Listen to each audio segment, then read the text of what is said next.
Insofar as in-service teachers recruited prior to enactment of the RTE Act and having more than 5 years to retire on superannuation are concerned, they shall be under an obligation to qualify the TET within 2 years from date in order to continue in service. If any of such teachers fail to qualify the TET within the time that we have allowed, they shall have to quit service. They may be compulsorily retired and paid whatever terminal benefits they are entitled to.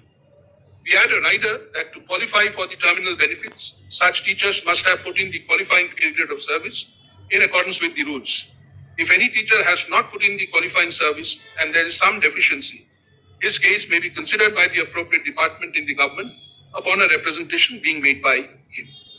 With the aforesaid modification of the impugned judgments and orders, there are several appeals which have been disposed of on the above terms. These are civil appeals 1389, 90, 91, 93, 95 to 99, 1401, 1403, 1404 to 1410 of 2025.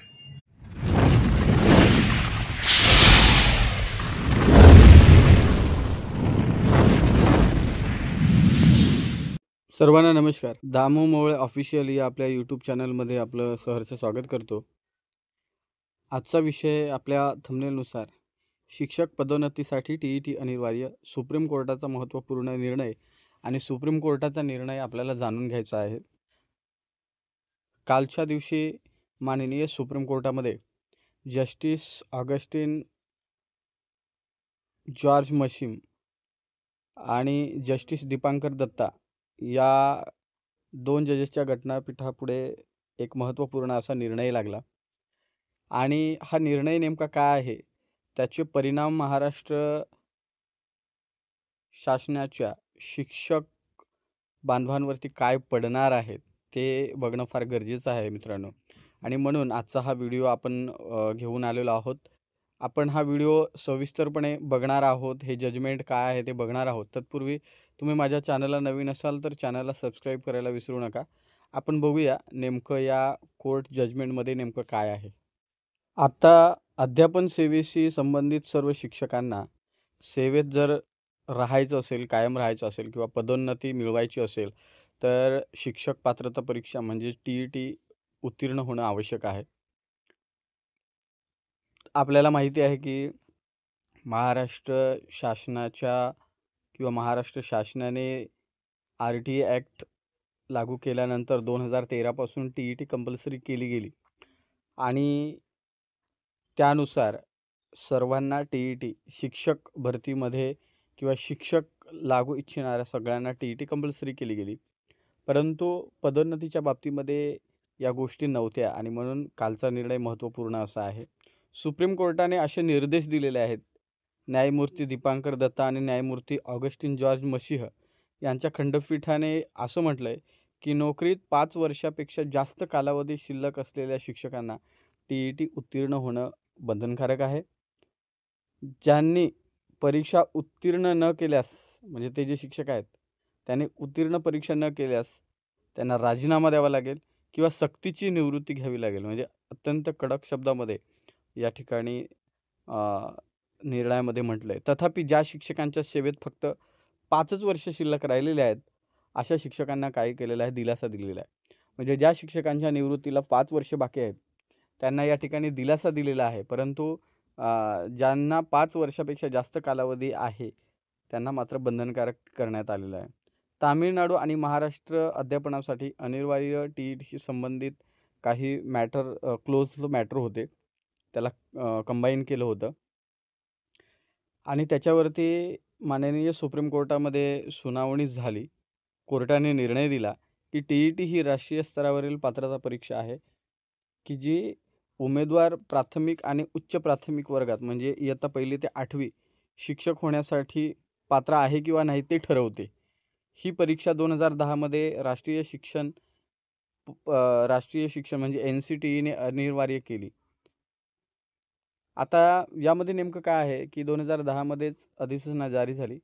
RTE कायदा 2009च्या कलम 23(1) नुसार शिक्षकांसाठी किमान पात्रता NCTEद्वारे निश्चित केली गेली आणि 23 ऑगस्ट 2010 रोजी एक अधिसूचना जारी केली गेली. त्यामध्ये इयत्ता 1ली ते 8वी पर्यंत शिक्षकांना TET कंपल्सरी केली गेली. शिक्षक पदावर नियुक्त झालेल्या उमेदवारांना टी-ई-टी उत्तीर्ण होण्यासाठी एन-सी-टी-ईने 5 वर्षे दिली होती, जी नंतर आणखी 4 वर्ष वाढवण्यात आली. एन-सी-टी-ईच्या सूचनेविरुद्ध उमेदवारांनी न्यायालयात धाव घेतली आणि आज महत्त्वपूर्ण असा निर्णय आला. अल्पसंख्याक संस्थांसाठी मोठे खंडपीठ निर्णय घेईल. सर्वसामान्य शिक्षकांना आता ही सूचना अल्पसंख्याक संस्थांना लागू होईल की नाही ही मोठ्या खंडपीठाद्वारे ठरवले जाईल, असं सुप्रीम कोर्टाने म्हटलं. मित्रांनो, काय आहे की सर्वोच्च न्यायालयामध्ये न्यायमूर्ती दीपांकर दत्ता, न्यायमूर्ती ऑगस्टिन जॉर्ज मसीह यांच्या खंडपीठासमोर ही सुनावणी झाली आणि ज्या शिक्षकांना निवृत्ती होण्यासाठी 5 वर्ष शिल्लक आहेत, अशाच लोकांना फक्त सूट दिली गेली. उर्वरित शिक्षकांना बंधनकारक केली गेली. ज्यांना निवृत्त होण्यासाठी 5 वर्ष किंवा त्यापेक्षा अधिक कालावधी शिल्लक आहे, एकतर त्यांनी टी-ई-टी परीक्षा पास करावी आणि ज्यांना ही गोष्ट शक्य नसेल त्यांनी राजीनामा द्यावा किंवा सेवानिवृत्तीचे फायदे घेऊन सक्तीची सेवानिवृत्ती स्वीकारावी, असं न्यायालयाने स्पष्ट ताकीद दिलेली आहे, स्पष्ट आदेश दिलेले आहेत. अल्पसंख्याक समुदायाच्या शिक्षण संस्थातील शिक्षकांसाठी टी-ई-टी परीक्षा बंधनकारक करण्याचा राज्य सरकारला अधिकार आहे. त्यामुळे या शिक्षण संस्थांच्या हक्कांवर काही परिणाम होणार आहे का, याची तपासणी करण्यासाठी हा मुद्दा विस्तारित खंडपीठाकडे सुपूर्द करण्यात आल्याचेही सर्वोच्च न्यायालयाने म्हटले. म्हणजे अल्पसंख्याक, आपल्याला माहिती आहे का, अल्पसंख्याक संस्था ज्या आहेत त्या ठिकाणी टी-ई-टीच्या बाबतीमध्ये खूप प्रश्नचिन्ह होते आणि त्यामुळे सुप्रीम कोर्टाने एक प्रकारे हे सर्व अधिकार राज्य शासनाला दिलेले आहेत. आता याचा जो काही निर्णय आहे तो मोठा बेंच घेईल, असं त्याने एकंदरीत म्हटलेलं आहे. तर मित्रांनो, राज्याच्या या याचिकेवरती सुप्रीम कोर्टाने महत्त्वपूर्ण असा निर्णय दिलेला आहे. याच्यातून एक गोष्ट आहे की आत्ता पदोन्नतीसाठी टी-ई-टी आवश्यक आहे.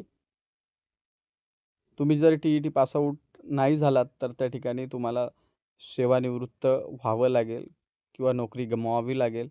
त्यामुळे आत्ताच्या घडीला शिक्षक भरतीसाठी किंवा शिक्षक म्हणून रुजू होण्यासाठी आपल्याला माहीत आहे की टी-ई-टी किंवा सी-टी-टी ॲज अ कंपल्सरी आहेच. परंतु आता पदोन्नतीसाठीही ही गोष्ट आहे. त्यामुळे आताच्या घडीला जे काही पदोन्नतीच्या बाबतीमध्ये ज्या गोष्टी घडायच्या की सेवा ज्येष्ठता वगैरे ह्या सगळ्या गोष्टी महत्त्वपूर्ण असायच्या. सेवा ज्येष्ठता ही आताही महत्त्वपूर्ण अशी असेलच, परंतु त्या दृष्टिकोनातून टी-ई-टी कंपल्सरी केल्या गेल्यामुळे आणि माननीय सुप्रीम कोर्टाचा निर्णय असल्यामुळे सर्व राज्यांवरती तो बंधनकारक आहे. कारण माननीय सुप्रीम कोर्टामध्ये एखादा निर्णय आला की तो खालच्या स्तरावरती तो बंधनकारक असतो. त्यामुळे महाराष्ट्र शासनाला याची अंमलबजावणी करावी लागेल, असा हा महत्त्वपूर्ण असा निर्णय आहे. माननीय सुप्रीम कोर्टामध्ये civil application 1385/2025 Anjuman Ishant e Taleem trust versus the state of Maharashtra and others यांच्या या सुनावणीमध्ये माननीय सुप्रीम कोर्टामध्ये 110 पानी जजमेंट दिलेलं आहे आणि या 110 पानी जजमेंटमध्ये अतिशय सुस्पष्ट स्वरूपामध्ये या ठिकाणी हा निर्णय दिलेला आहे. आणि त्यामुळे मित्रांनो, आत्ताच्या घडीला शिक्षक बांधवांनी या ठिकाणी अत्यंत हा कळीचा मुद्दा जो होता तो मार्गी लागलेला आहे. तर माननीय सुप्रीम कोर्टामध्ये हा जो खटला चालविला गेला आणि त्याच्यावरती जो निर्णय दिला गेला तो अत्यंत सुस्पष्ट असा देण्यात आलेला आहे. आता यामध्ये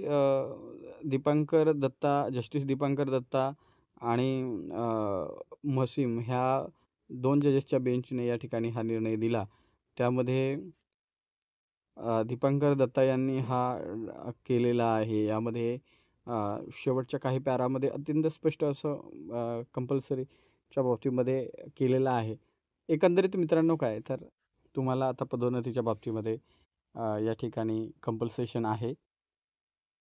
5 वर्ष ज्यांची शिल्लक आहे त्यांना सूट दिली गेली. 5 वर्षापेक्षा जास्त कालावधी ज्या शिक्षकांना अजूनही शिक्षक म्हणून कार्यरत बाकी आहे त्यांना टी-ई-टी कंपल्सरी केली गेलेली आहे. जर ते पासआउट होऊ शकत नसतील तर त्यांनी स्वेच्छानिवृत्ती घ्यायची आहे किंवा मग तुम्हाला घरी बसावं लागणार आहे. हे एकंदरीत असा सुस्पष्ट असा निर्णय दिलेला आहे. तुम्हाला जर कळला नसेल तर मला संपर्क करा. परंतु आता जे शिक्षक भरतीमध्ये लागलेले आहेत त्यांच्यासाठी तर हा महत्त्वपूर्ण असा जरी नसला, कारण ते ऑलरेडी टी-ई-टी किंवा सी-टी-टी पासआउट ऑलरेडी झालेले आहेत आणि त्यामुळेच त्यांना त्या ठिकाणी नियुक्ती मिळालेली आहे. पण आता सध्याच्या घडीला 1 ते 5ला जॉइनिंग असेल आणि त्याला भविष्यात प्रमोशनसाठी त्याला ॲप्लाय करायचं असेल भविष्यात, तर त्या ठिकाणी सेकंड पेपर पासआउट होणं गरजेचं आहे आणि त्यामुळं आत्ताच हळू त्या सगळ्या परीक्षा पासआउट करून घेणं फार गरजेचं आहे. तर मित्रांनो, आपण हा थोडक्यात जे काही आहे ते आपण या ठिकाणी समजावून घेतलं.